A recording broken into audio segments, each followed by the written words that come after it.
Hi, everyone. Thank you for joining us for Remember the Girls' second webinar of our 2021 webinar series. Remember the Girls is a nonprofit organization dedicated to supporting and advocating for female carriers and patients of X-linked disorders, a group overlooked by the medical profession. I'm Taylor Kane, the founder and executive director of Remember the Girls and the moderator for today's event. The topic of this webinar is discussing your carrier status with intimate partners. We'd like to thank the sponsors of our 2021 webinar series, Horizon Therapeutics, Bluebird Bio, Ultragenyx Pharmaceutical, and Sanofi Genzyme. As for some background, women who are carriers or patients of X-linked conditions have a 50% chance of passing the conditions down to their children, regardless of the genetics of their partner. This can lead to difficulty in intimate relationships, whether that be a mother feeling guilty that she alone passed down the condition, or a carrier feeling worried to tell her partner about her genetics, or that she may want to pursue an alternative reproductive option, which can oftentimes be very expensive. Today, joining us are 4 members from Remember the Girls, who are all females with X-linked conditions. We also have Rose Reef, a licensed clinical mental health counselor, a certified rehabilitation counselor, and a qualified developmental disability and mental health professional. She's also board certified in providing telemental health. Rose supports people with disabilities and the people who love them in her counseling practice in Cary, North Carolina. You can learn more about her practice by visiting her website, rosereef.com.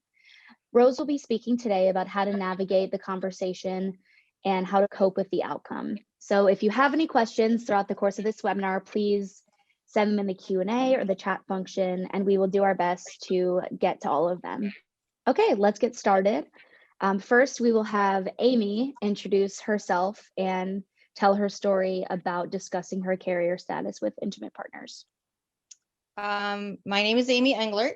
I am a patient with the urea cycle disorder called OTC.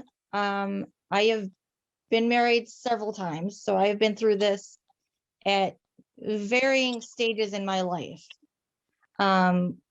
Both when I was younger and more, it would affect reproductive choices. And I'm now going to be 48, so that's no longer really as much of a factor. But I do take medication on a daily basis for my urea cycle disorder. So it is something I've always been very upfront about from the get-go with a partner, because you are going to see me take it at every meal. So as compared to some patients who don't take medication for their disorder, it is something I am very upfront, very out of the gate about. I chose not to have children because I was diagnosed in 1985 when both the knowledge about urea cycle disorders and the knowledge about reproductive choices, such as IVF and those kind of technologies, were not as well known. And things have gotten better, but back then almost never was that stuff covered by insurance.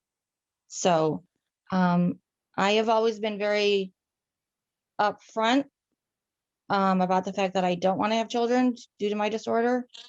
And I will say that discussion gets easier as you get older, because I'm married and have an adult stepson. So, those discussions do get easier because reproduction is not as big of a factor. It just becomes something that you need to discuss with your partner, because your carrier status affects everything from your reproductive choices to your diet to whether or not you're taking medication. So I've just always been very upfront about from out of the gate. And if it doesn't work for you out of the gate, like I'm saying like first or second date, like if it's something that you don't want to discuss further, then I don't want to waste your time and I don't want to waste mine. So that's really all I have to say. Is I've been through this, in my 20s and now in my 40s. I've only been married 4 years, in my current marriage. So it does get easier because some things change, but it's not an easy conversation to have.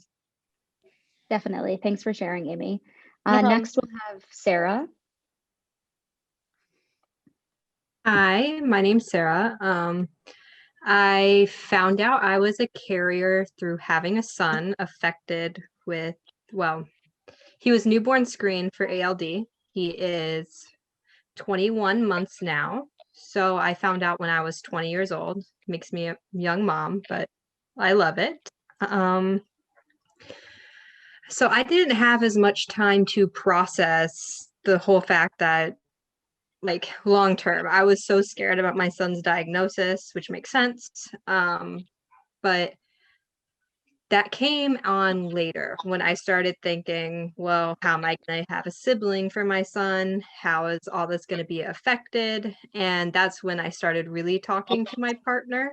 I've been with him since high school. So we've been together a really long time, but I wouldn't say we're always on the same page in regards to it, because I decided I'm never having another kid naturally if I can control it. It's just, I hold so much guilt for what I have done. Not that obviously guilt's a big factor to everything X-linked, but I just don't feel comfortable doing it. I'm not gonna do it. So there really wasn't much of a discussion. It's either we're not having more kids or we're going with a different technology. So that brings me to where I am today. I will be pursuing IVF. Hopefully to have another child without ALD. Great, thanks, Sarah. Lindsay? Hi, I'm Lindsay. So I was diagnosed with urea cycle disorder right at puberty at 13. So definitely the family planning discussions came right away. And for a while, of course, having a baby, you don't talk about that at first, you're not of age. When I became of age, of course, for a while, your early 20s, I'm not having a kid, having fun. I met my now husband in college. And I remember then wanting to keep it a secret from him. It's just easier not to deal with. Then as things progressed and got more serious, I knew that I had to have that conversation with him. So like Amy said, I was very upfront because I wanted for him to, understand and make a choice that if he felt very seriously about having a child, maybe I was not the right girl because I had chosen not have children. I chose not to have children because, like Sarah said, there's a bit of mom guilt that comes with having a baby with a carrier status. I saw a lot of moms dealing with it around me, and I was scared of having that feeling.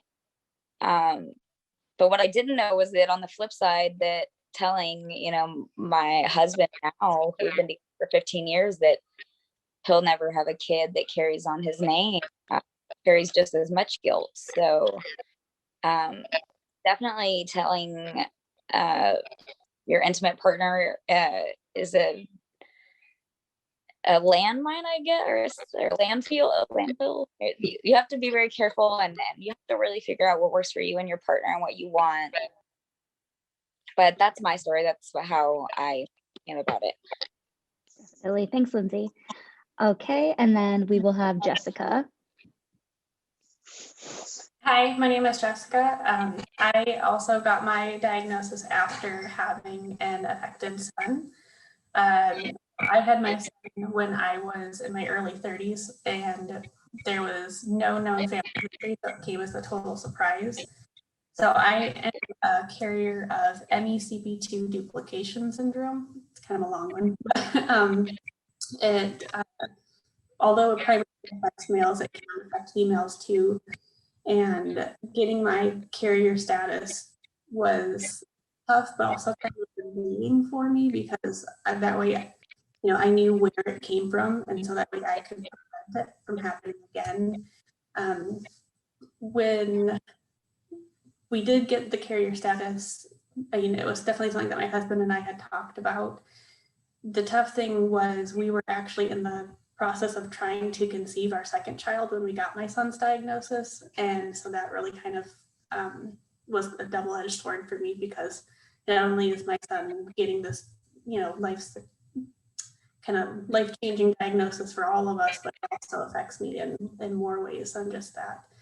So we talk about the risks, obviously, and for me, I don't want to gamble with, a child's life.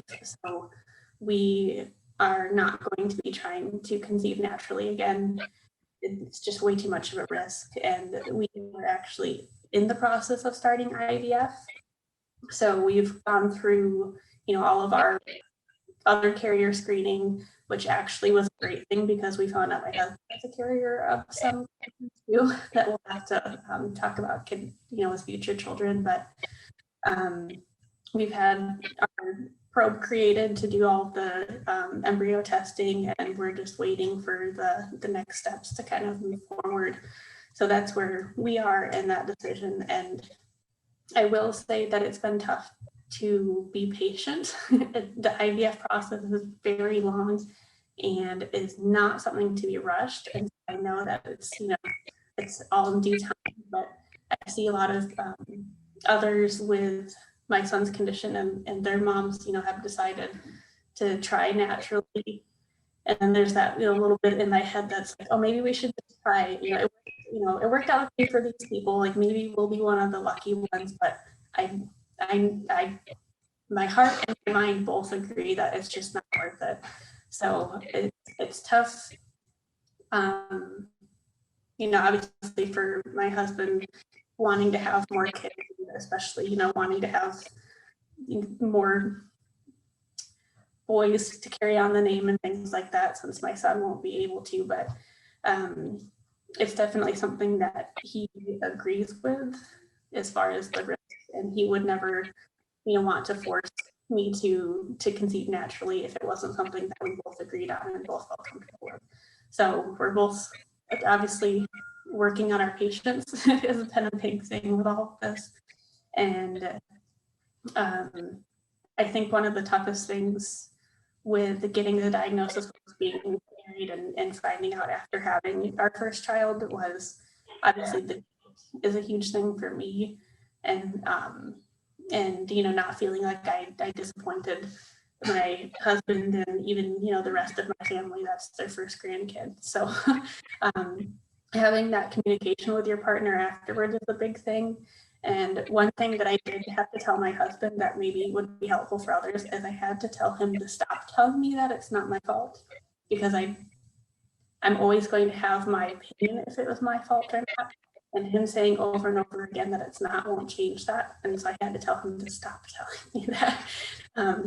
So it's even just getting past the initial conversation at this point that you still have to continue to check in with each other occasionally, because there's a lot of emotions, a lot that goes through the process on both ends, not just me, but also with my husband. So I would say make sure you have times where you kind of just check in with each other occasionally and talk through things, because maybe, more questions or anything had come up. But as far as the IVF stuff goes, that's where we're at. So hopefully this will work out for us too, to have more. It's definitely a lot for another partner to have to deal with, especially financially. And with our insurance not covering it, that's been another tough thing. Is obviously my husband feels like he needs to somehow go out and figure out a way to make it happen, because I already feel like it's my fault that we're having it in the first place, when, everybody else has all of their accidents and not have to worry about passing anything on. So it's definitely been a process for both of us, and a lot of depression and a lot of guilt, just with it's almost like, it's not, and I don't want to compare it to like infertility, but it's almost that same feeling where you're watching everybody else have more kids and you're patiently waiting for that to happen for you. But I agree with Sarah. It's definitely now that I have that information, it seems wrong of me to just ignore the risk and take any chances with further kids. So that's where we're at. Thanks so much, Jessica. You touched on a lot of great points, especially communication being key and having to have these conversations multiple times. Like, it's not just something you tell your partner once and then you don't talk about it again, especially if you do have an affected child. I also found it interesting how you said it was similar to infertility. It definitely is, except infertility, as we know, is covered. If you do IVF for infertility, that's covered by insurance, but sometimes doing IVF when you have a genetic condition is not, unfortunately, which is definitely something we need to work on changing at the legislative level. But thank you all for sharing. We already have some questions coming in, but right now we will move on to Rose, who will talk about this more from the clinical and psychological perspective. So yeah, Rose, take it away. We're excited to hear what you have to say for tips and tricks on how to have this conversation and important discussion. Absolutely. And thank you all so much to everybody who's shared so vulnerably and honestly their experiences. I think that's such a helpful jumping off point. Taylor, I think I can share my screen. Is that okay? Yes. Cool.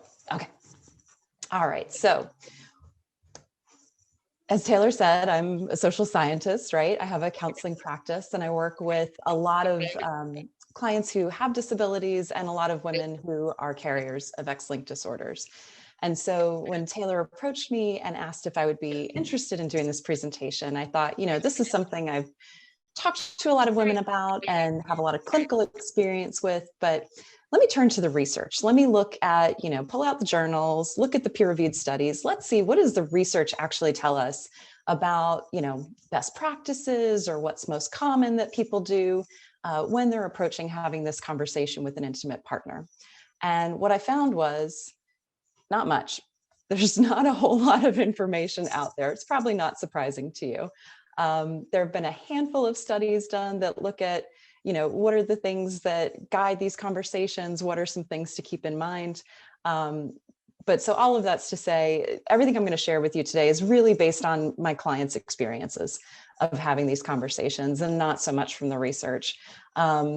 Honestly, some of the most important things that we do know from research are some of the things that the panelists already touched on, that obviously if you're entering into a relationship with somebody where the chance to have children is on the table, those conversations tend to feel a little more fraught, and that people feel a little more nervous and anxious about having conversations if they're going to be approaching a partner to say, I'm not interested in having, a biological child. Whereas when people get older, that isn't so much a concern. The other thing that we know from research is that for couples who have known each other for a long time prior to becoming romantic partners, it tends to be a little bit easier because there's already some trust built up. So there were some case studies on people who had been coworkers or friends and then entered into a romantic relationship. And so in most of those cases, the intimate partner already knew that the woman was a carrier of an X-linked disorder. And so it wasn't really surprising to them. Maybe they learned more, in that new relationship that they had to the person, but they already had a general understanding. And so those future conversations were a lot easier to hold. So let's talk about what I've learned from my clients and the things that really are important to keep in mind as you prepare for this conversation. I couldn't agree with Taylor more when she said you want to view this not as one conversation, because if you build it up in your mind that this is like one talk I'm going to have one time, puts a lot of pressure on you. And it's really not very realistic, because I encourage my clients to think of it like a number line that goes from 1 to 10. Your knowledge about, your carrier status and what that means for you is at a 10. You know probably more than a lot of your doctors that you're seeing about your specific disorder and what it means in your day-to-day life as a carrier, right? They're probably not used to hearing from carriers, just from affected individuals. So every time that you talk to somebody who's an intimate partner or a potential intimate partner, their knowledge is not going to go from a 1 to a 10, right? You can't just say, I have ALD, and suddenly they know everything that means. Most people have never heard of adrenoleukodystrophy, right? So every time you talk, it just pushes them a little bit higher up the number line. Every time that they witness you struggle with something, or like Amy was talking about, see you take your medication with the meal, that becomes more and more of their knowledge, but it's never something that you could resolve in just one conversation. And I share that because hopefully it takes a little bit of the pressure off, right? It's not, I'm preparing to have the talk. It's, I'm preparing to open up a discourse that if this person is a wonderful human being and responds the way that anybody should, will continue to happen, right? The other thing that actually was backed up by some research, but I had a really interesting client experience, is what I have here, this idea that disclosures can be mutually facilitative, which is a very fancy way of saying everybody's got something they bring to the table in a romantic relationship that they feel or embarrassment or guilt about. And so keep in mind that you're not the only person in the relationship that has something of that nature. So I worked with a client once. She was amazing. She was a carrier for Duchenne's muscular dystrophy. And she was dating this guy and she really liked him. And she said, you know, I think he's getting ready to propose actually, but I haven't told him. So I need to plan the conversation. And we had the whole talk about it. It's the start of many conversations. But she said, I want to introduce him to this idea in a very special way. So she planned this whole hike and a picnic, and it was this wonderful day, and they get out there and they're having this really deep conversation about, you know, family and what does that mean? And she's getting very close to telling him. And he turns to her and says, today has just been amazing. I feel closer to you than I've ever felt to any other person. And I want to let you know, I was sexually abused by a family member when I was a child. And my client was just like, you blew up my disclosure spot. Like, I was going to tell you something powerful and impactful, and I want to be responsive to you. I'm going to listen to you today. I'm going to have to put mine on hold. But I thought it was a you know, very interesting story that I think highlights that, you know, yeah, when we have relationships where we invite that kind of openness, you may be surprised at what your intimate partner may wind up sharing with you. And the last piece of advice that I have is, you know, you want to avoid making any kind of presumptions or valuation statements, right? I've heard a lot of people will approach this discussion by saying things like, okay, do you want the good news or the bad news, right? You know, the bad news is I'm never going to have kids, but the good news is we can pursue IVF. Your carrier status is not good or bad. It is a fact about you, as true as your height or your hair color. And neither of those things are good or bad, just the same as this. And the more that, I know that this is one of those things that's easier to say than it is to really believe. But the more that you tell yourself the story that this simply is, and it's not something that's shameful. It's not something that I've done wrong. It is just a part of who I am at a genetic level. And since that's not something I can change, it's just going to be easier to accept that it is without any kind of judgment on it. The more that you can approach it from that place with, like, I don't want to say no emotion, but, you know, kind of appropriate emotionality. Like, okay, maybe this isn't what I would have chosen for myself, but it is who I am. So I'm going to work with it as such. The easier it will be to have these kind of conversations. So now let's talk about maybe some things not to do as you consider how to approach the conversation. I've definitely worked with a couple clients who will have like rules of thumb, right? They'll say, okay, if I like the person, I'm going to tell them by the third date, or I'm going to tell them, you know, within the first 3 months or whatever. People have all kinds of different rules of thumb. But then sometimes it will be their experience that they really like someone and they're like, oh, I think this could like really be a solid relationship for me. And they will start finding little ways to justify not telling that person. Because of course, if you're telling someone that you have sort of lukewarm feelings about, there doesn't feel like as much is attached to that. There certainly isn't as much that feels like it's at risk. But if you're preparing to tell someone that you really like, and you're risking, you know, their judgment and possibly their rejection, that feels really big. And so people will get themselves in these places where they sort of like delay and justify that delay. And I want to definitely encourage you not to do that. And that if you're feeling compelled to delay it, like talk to a friend, talk to another member of a group like this, talk to a counselor, like work through where is this coming from, this resistance, and what does it mean, and what do I need to do about it? The other thing, like I said, your level of knowledge is so high. You know probably more than most of the quote unquote experts out there.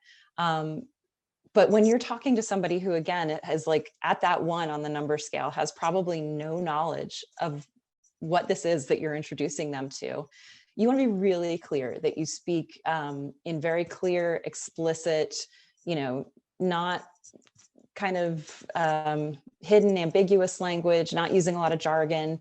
You know, for either way, sometimes people get very clinical and give like not a lot of detail about how their status affects their day-to-day life. And that's not totally helpful.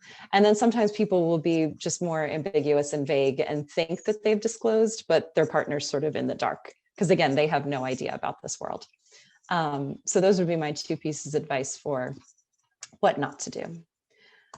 All right, and then unfortunately, I think it's important that we chat a bit about if your partner, you know, you've done the very vulnerable thing of disclosing to them, what happens if they have a negative reaction? And I fully acknowledge that everything I'm about to suggest is much easier said than done. That, you know, if you're sitting here not contemplating having this conversation, it's very easy to say, well, that person's just a bad person or a bad potential partner if they don't get it. And good for you that you figured it out and let's move on. But when you're in that emotional place of really liking someone and wanting a relationship to continue, but feeling compelled to disclose something personal, so tied to guilt and shame. And you know, I've had clients say that they felt like they were defective. I mean, just, you know, it's hard. It's hard to consider what would happen if somebody had a negative reaction to that. So if that's what you face, I want to definitely encourage you to treat yourself and talk to yourself the way that you would talk to your very best friend if they found themselves in that same situation, right? You would not say to your best friend, well, you probably just shouldn't try dating again because you deserve this. And, you know, you were wrong to think that you could even have a relationship. I guess you should just be single the rest of your life. You would never say those things to your best friend, but it's very much how women will talk to themselves when disclosure goes poorly. So you want to say, you know, hey, that sucked. That was not the reaction that I expected. You know, I'm going to take care of myself and spend time with the people who do care about me, because that wasn't right that person had a negative reaction, and that's really their stuff, not my stuff, right? You want to talk to yourself the way you would talk to your best friend. Sort of, you know, moving on from that, adding on to that, I want to encourage you to cultivate what we call a wise mind perspective. So you've probably all run across this term of toxic positivity. Toxic positivity is what happens when we try to just focus on the positive and ignore the negative things. And so our wise mind is our space that allows us to take into account both our negative emotions and the things that we know to be true when we're being our most rational selves. So I have this little Venn diagram here, which shows that our wise mind is the space between both of those that allows both of those responses to be true. So your emotional brain might say, I feel like a failure. I feel like someone who doesn't deserve love. I feel like no one will ever accept this about me. And yet my rational brain knows, look, I belong to this group of Remember the Girls, and all these women talk about having successful relationships and being with partners who do accept them and who don't, you know, challenge their carrier status or think of rejecting them because of it. So I haven't found it yet, but I do believe in love, and I do believe it's possible for me to be in a meaningful romantic relationship. And so I'm going to take time to heal my wounds. And when I'm ready, I can reapproach things, right? So it's a much more balanced perspective than if you're trying for like all or nothing thinking. And then, you know, the last thing, we know that like rejection acts on our brains the same way that physical pain does. You know, being rejected activates the pain centers of our brain. It makes us feel more isolated than we really are.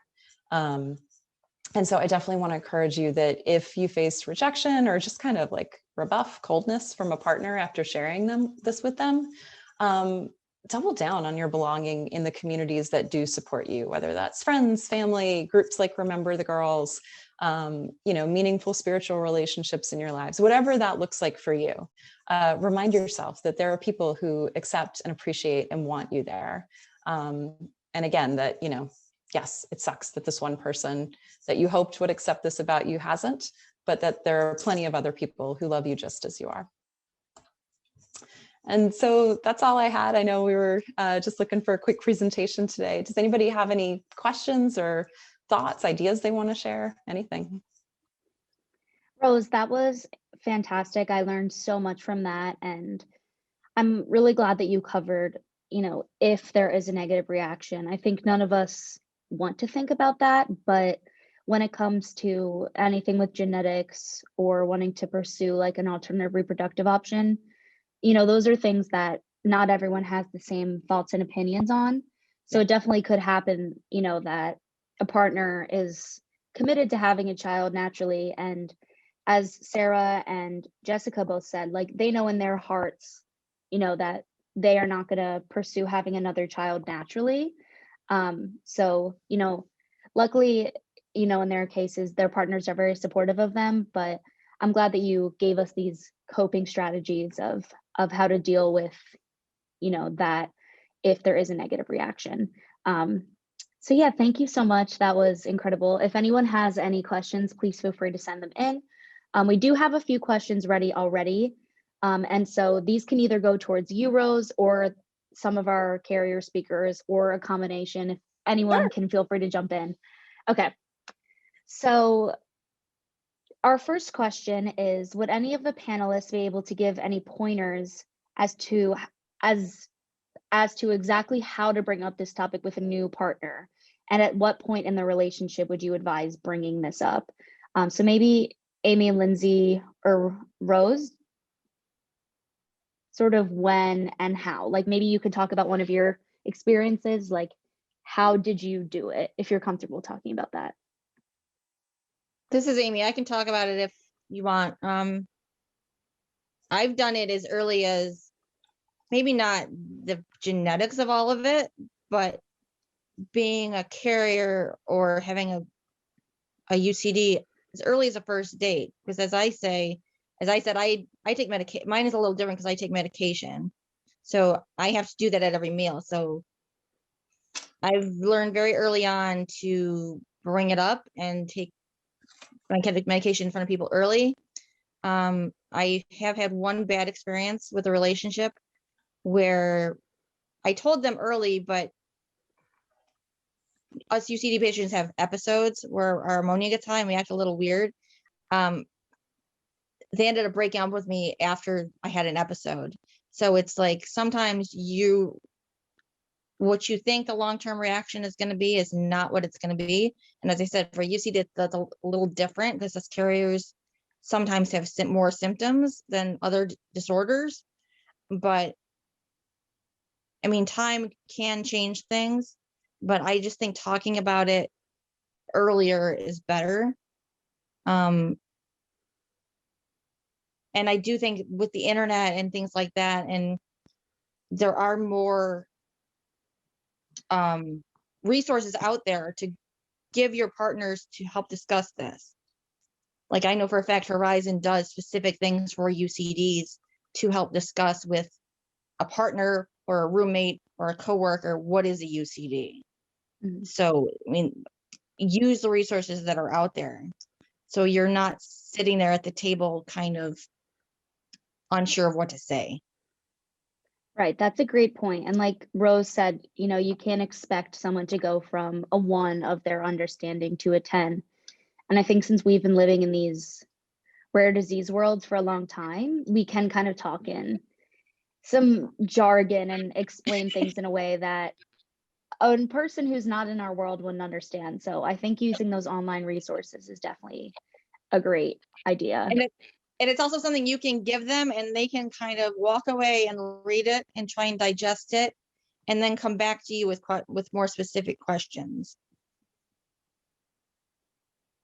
I definitely agree with talking about it sooner rather than later, but I can say that wasn't my personal experience. I think looking back on it, that's what I wish I would have done. But I felt a lot of like anxiety and nervousness about telling my partner, especially once I knew that I really liked him. I was like, like Rose said, it was very easy, to, if I knew on a first date that I wasn't really feeling sparks or anything, that it was like, oh, well, he doesn't really know, who cares? but once I started to feel those feelings, I was scared of rejection and not wanting to say those things. So I think you really have to establish trust and do what's right for you and find at the right time. But you definitely don't want to wait too late. So Yeah, I think it's trying to find the right time, which I think can be different with every relationship and every person. Just a little anecdote. I think I have a unique situation because I'm very public about my carrier status. Like, you can go on my Instagram and find out in a couple of minutes that I'm a carrier of a disease. So kind of having to approaching that every relationship that I've been in, the person has known that about me from the get-go before even we talk about it, just because it's on my social media. So I think that's when, having the online resources and, sending articles or things that I think that person would understand or wouldn't be too bored reading or think it goes over their head. That's what I try to focus on. But I think those are both great points. Okay. So our next question is, have any partners or husbands intentionally or non-intentionally made you feel guilty about being a carrier and or passing your disorder on to your children? I can talk about this one. So there's kind of like two aspects of it. I don't think Andy's ever purposely made me feel bad, but sometimes I'll be like, because to be honest, I want another baby so bad. I talk about it like 14 million times a day. I look at baby stuff. It's all like super exciting to me. And I'll be like, I just want to be pregnant. And he's like, well, you could.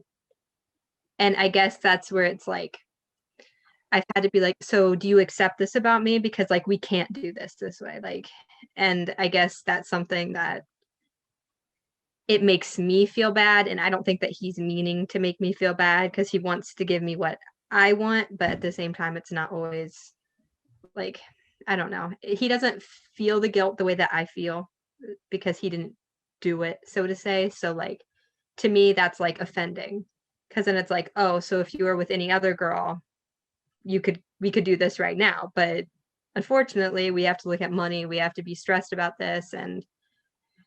But no, he's never like purposely wanted or said, you did this to our son. But I think it's all circumstantial too, because it has to be where you're at that time.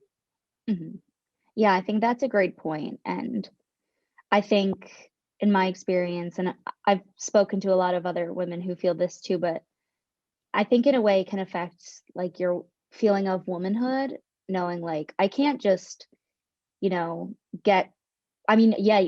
could just get pregnant right now, but that's just not the way that you choose to want to do it. And it feels like, all these other women can, but so it makes you just feel, I think, maybe less of a woman or just different. So I can definitely like relate to that.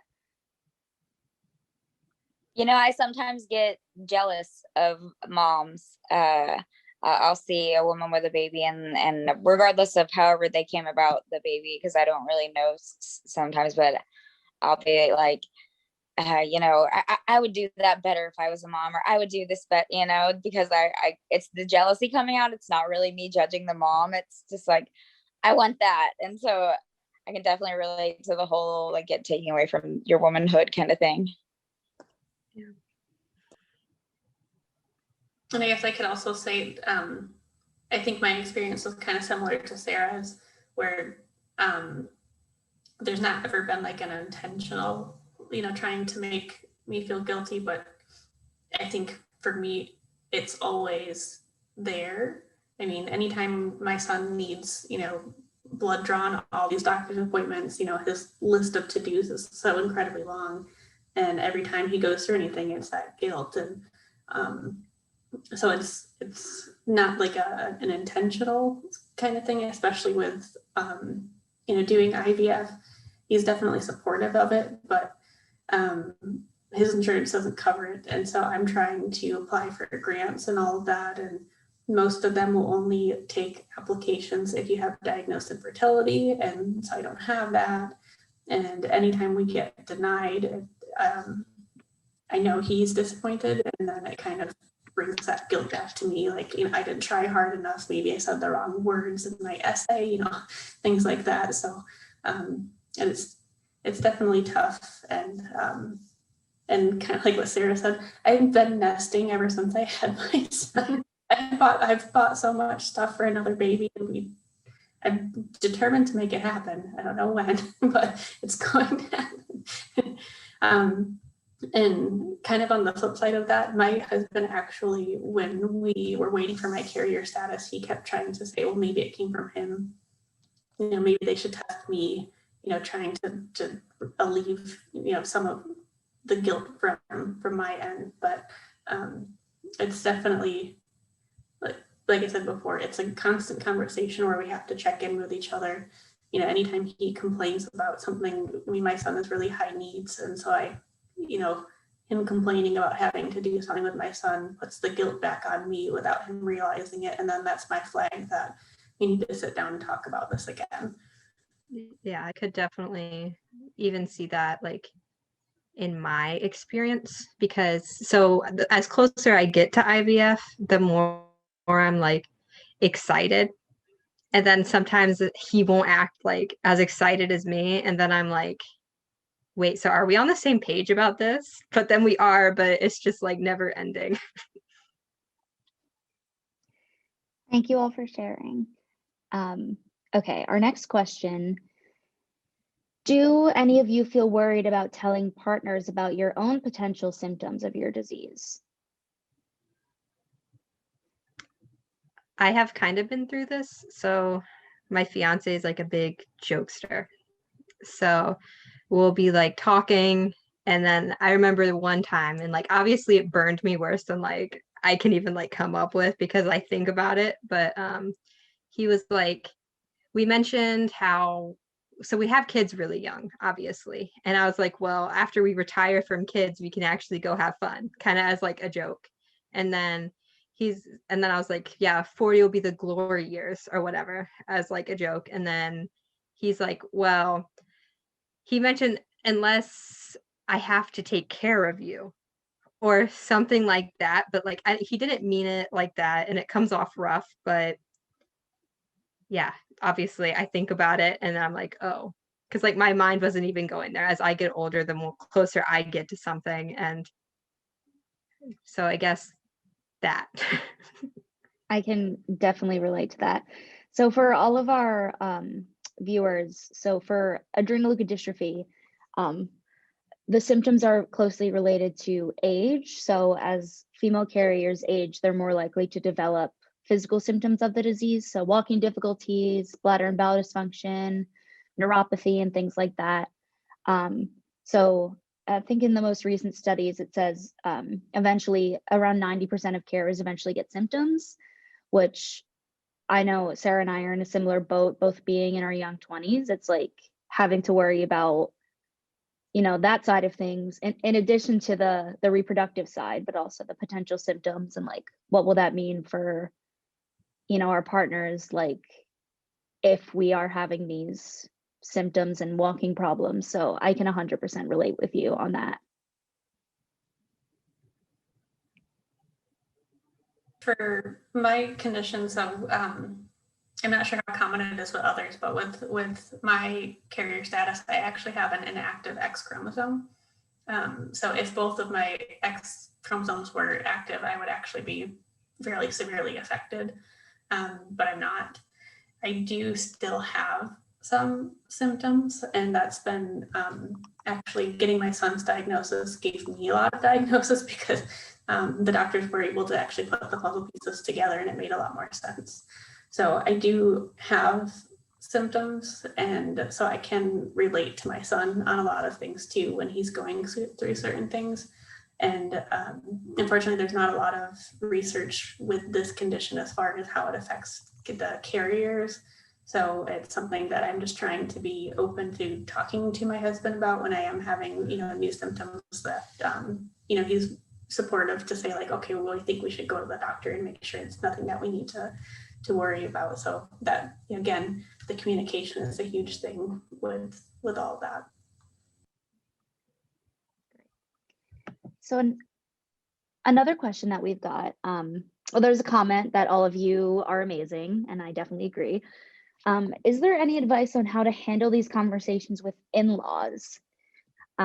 So this attendee has been married for 8 years to a very supportive partner, and she feels like they keep having this conversation. With in-laws, specifically,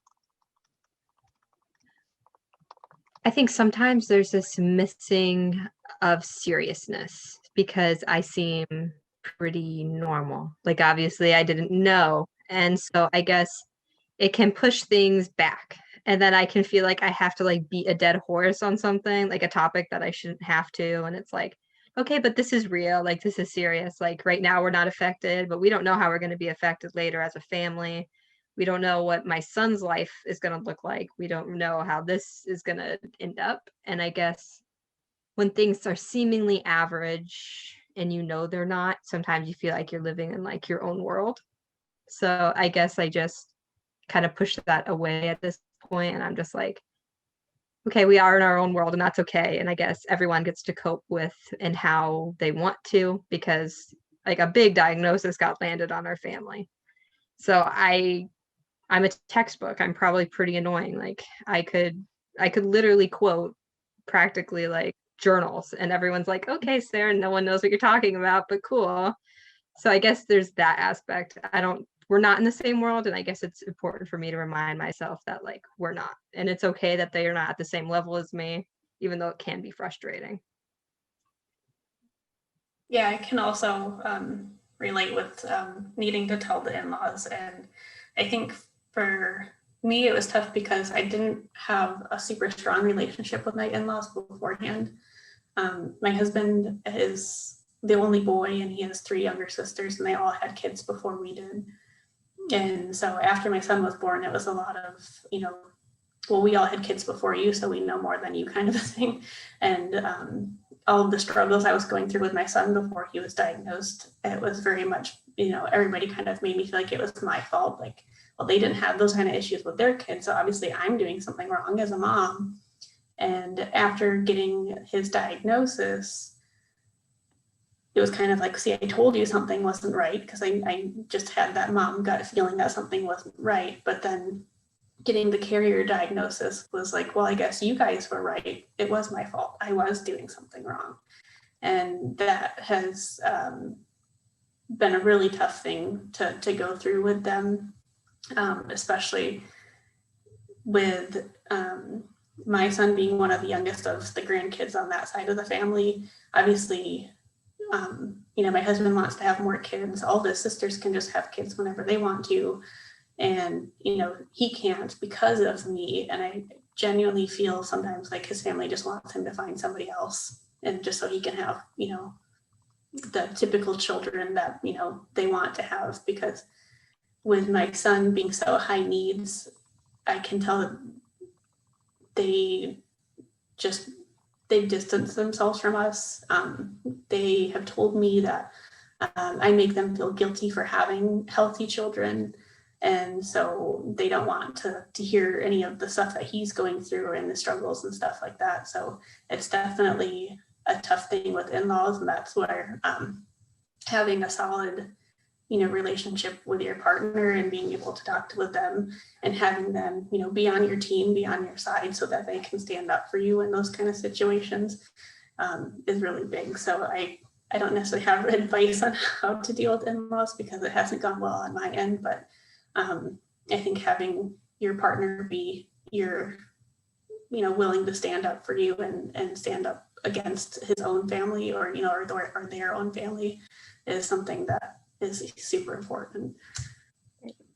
Rose, do you have any, oh yeah, I was just gonna say, I was just gonna hop in. Yeah, because it's so hard. And Jessica, just hearing you talk about that was heartbreaking. But one quick tip I would give is, if you know that your in-laws are prone to saying a certain thing, Don't go into an interaction with them sort of like, oh, anxious, I hope they don't bring it up. Maybe this time they won't. Instead, I definitely encourage you to approach it like, okay, they are going to say XYZ. They are going to talk about these things. They're going to make these unkind statements. When they do, what are the things that are going to be helpful to me? And really communicate, like exactly like Jessica said, with your partner ahead of time to have a plan of, okay, we're going to be spending 2 hours with them. I'm going to take a couple more bathroom breaks than normal. And I'm going to pretend to get a phone call from somebody important. Like I'm going to give myself respite, just so that I don't have to, feel like I'm constantly on high alert.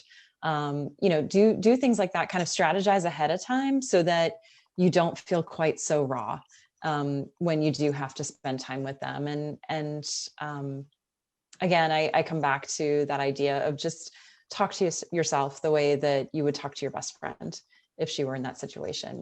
It's not okay that people continue to say these things to you and make you feel ashamed of this, because the truth is, yes, your husband or your boyfriend or whoever could just go out and get another girl pregnant, but hopefully, conceivably, he wouldn't have the same relationship with them that he has with you. And that's why he's invested in staying with you and having children with you, is because the strength of that relationship. And regardless how those children come into his life, he doesn't want anybody else to be their mother but you.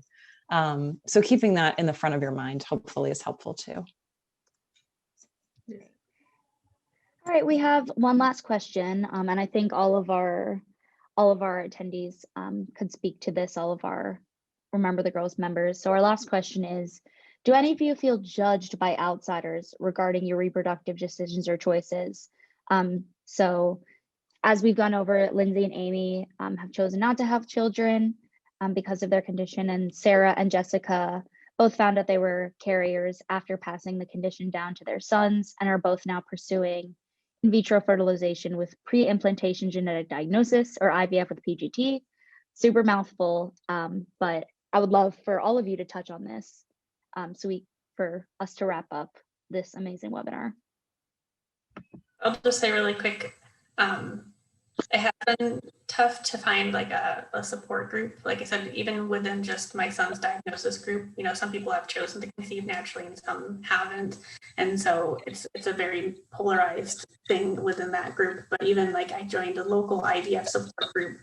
And when it comes out that, I already have a kid, then it's like, oh, well, why don't you just have more, And so it's tough because I can't even find support from like the IVF support groups. So I'm just kind of my own little floating, being. And it's tough because you have to justify it where like, I gave my son a diagnosis that comes with a life expectancy. It's considered terminal.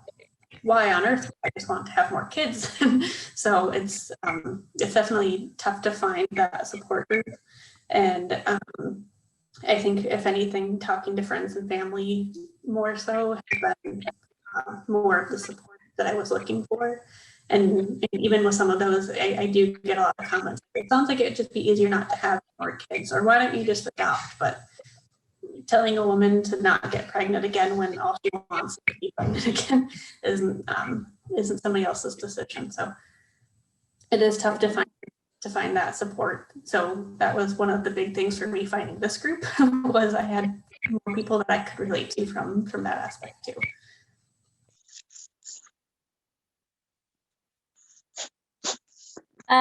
Well, for me, I guess I often find that I feel judged in that I'm a young woman and I don't have kids yet, and that's the choice that I've made.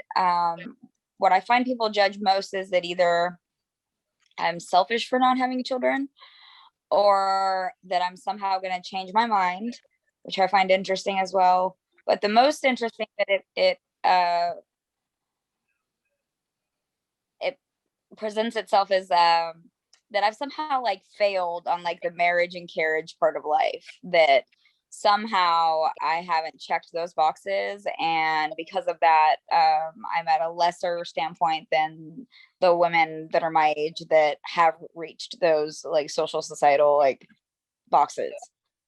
So I definitely find that it does play in like the power roles of society. I'm tend to be placed beneath the women with children. Lindsay, thanks for sharing that. I just want to tell our viewers too that Lindsay wrote an awesome blog about this topic for our Remember the Girls blog, which you can find on our website. But I love how Lindsay is outspoken about this topic, and I think we can all agree, that women should not be judged on whether they not, they're making a family or how they make that family. So thanks for sharing, Lindsay. I guess I'll go next. I actually felt more, I'm an only child, so I actually felt more judged for not giving my parents grandchildren, not even by them, but by like aunts and uncles and other family members, than I did for not having kids. As I said, I've been married multiple times. My current marriage, I have an adult stepson, so I have a 3-year-old grandson. So they're loving that. But I mean, in my younger years, I got a lot of, why wouldn't you, give them grandchildren? And, they love to have grandchildren. They love kids. And if you ask my mother, if you got my mother involved in that conversation, she would have roasted them up one side and down the other, because it's my decision. It's my decision. And I never got it from them. It was grandparents and aunts and uncles. Yeah, I think that feeling of judgment can definitely come from all sides of the spectrum, even from random people online, kind of like Jessica said, or even from people within your own rare disease community if they chose to do something different. But I think, it just goes to show that compassion about the choices other people make is just the biggest thing to keeping our support groups and open-minded and a safe space for everyone. Yeah, I definitely would agree with that. And I felt judged. I would definitely feel in like 2 circumstances. One kind of relates back to like other family members. So I know like personally, when my mother-in-law found out I was pregnant naturally, she like jumped up and down like it was like the most exciting thing ever. I bring up IVF and it's total silence. And so that's just awkward in general. I'm like, okay, cool. And then the second one is definitely the ethics behind what I'm doing.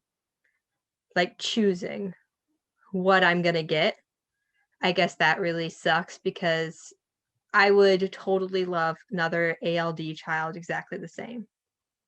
I would. There's just no doubt. But like I'm playing God or I'm playing this, like there's like just that additional shame that other people like to add, even though they've never like walked like a mile in the shoes of living it. So I guess I definitely have felt like judged by those. Mm-hmm. Thank you all so much for sharing your experiences. And I would love for us to continue this discussion in our Facebook group.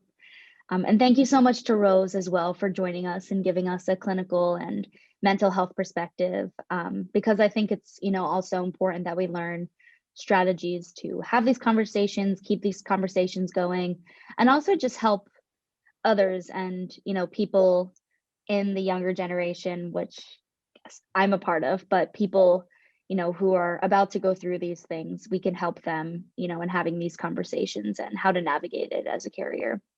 So thank you everyone for attending and for your amazing questions. And thanks again to all of our speakers.